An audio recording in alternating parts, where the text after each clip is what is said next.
या पद्धतीने देशाची सेवा करण्यासाठी डॉक्टर मनमोहन सिंगांनी योगदान दिलं. आज ते आपल्यामध्ये नाही आहे आणि त्यावेळी ही अस्वस्थता आहे.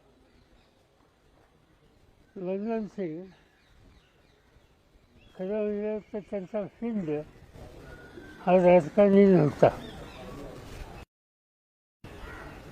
ते एका दृष्टीनं उत्तम अर्थशास्त्रज्ञ होते, विचारवंत होते आणि सतत उद्याचं देशाचं भवितव्य हे घडवण्यासाठी काय करण्याची आवश्यकता आहे याचा विचार करण्याची भूमिका घेत असते. माझा त्यांचा जो परिचय होता तो मुंबईचा होता. मी महाराष्ट्राचा मुख्यमंत्री होतो आणि त्या काळामध्ये रिझर्व्ह बँकेचे ते गव्हर्नर म्हणून मुंबईमध्ये काम करत होते आणि त्यामुळे साहजिकच कधी ना कधी याच्या निमित्तानं सुसंवाद व्हायचा आणि एक प्रकारचं त्यांच्याबद्दलचं आकर्षण माझ्या मनामध्ये निर्माण झालं. नंतरच्या काळामध्ये चंद्रशेखर देशाचे प्रधानमंत्री झाले आणि चंद्रशेखरनं आर्थिक सल्लागार म्हणून जे काही त्यांचे सहकारी होते त्याच्यामध्ये मनमोहन सिंगांचा सहभाग होता. आणि त्यानंतरच्या काळामध्ये नरसिंगरावचं मंत्रिमंडळ झालं. त्या मंत्रिमंडळामध्ये ते अर्थ खात्याचे मंत्री होते आणि माझ्याकडे संरक्षण खातं होतं. आणि विशेषतः प्राईम मिनिस्टरच्या अध्यक्षतेखाली मंत्रिमंडळाच्या एक दोन कमिट्या असायच्या.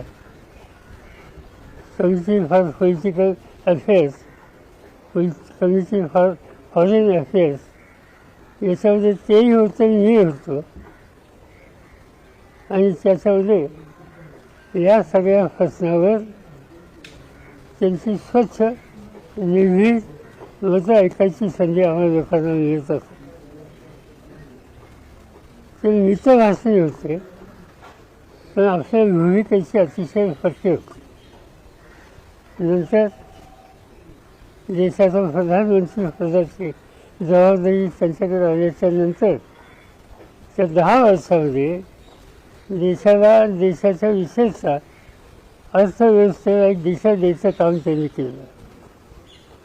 इतका संकटाचा तो काळ होता की देशाची आर्थिक अवस्था ही अतिशय अस्वस्थ होती.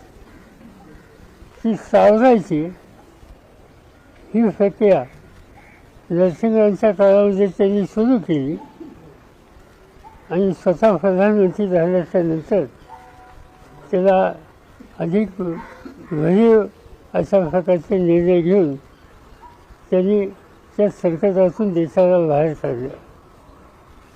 त्यांच्या या 10 वर्षाच्या कालखंडामध्ये अनेक निर्णय असे होते. उदाहरणार्थ राईट ऑफ इन्फॉर्मेशन, या देशाच्या नागरिकाचा शासकीय निर्णयाच्या संबंधीचा माहिती घ्यायचा अधिकार हा आहे. किंवा रोजगार हमीसारखा निर्णय असेल, असे 9-10 महत्त्वाचे निर्णय त्यांच्या काळामध्ये त्यांनी घेतले आणि संपूर्ण देशाला एका वेगळ्या दिशेला न्यायचा प्रयत्न केला. आंतरराष्ट्रीय पातळीवरसुद्धा त्यांची प्रतिष्ठा मोठी होती. आणि अशा एका कर्तृत्वान स्वच्छ चारित्र्य संपन्न भारतमातेच्या सुपुत्राला आज देश उठलेला आहे. मी माझ्या वतीनं त्यांचं जुनं सहकारी या नात्यानं, माझ्या पक्षाच्या वतीनं त्यांच्या कुटुंबियांना हा दुःखाचा धक्का सहन करण्याची शक्ती परमेश्वर देव अशाच प्रकारची अपेक्षा करतो आणि श्रद्धांजली करतो.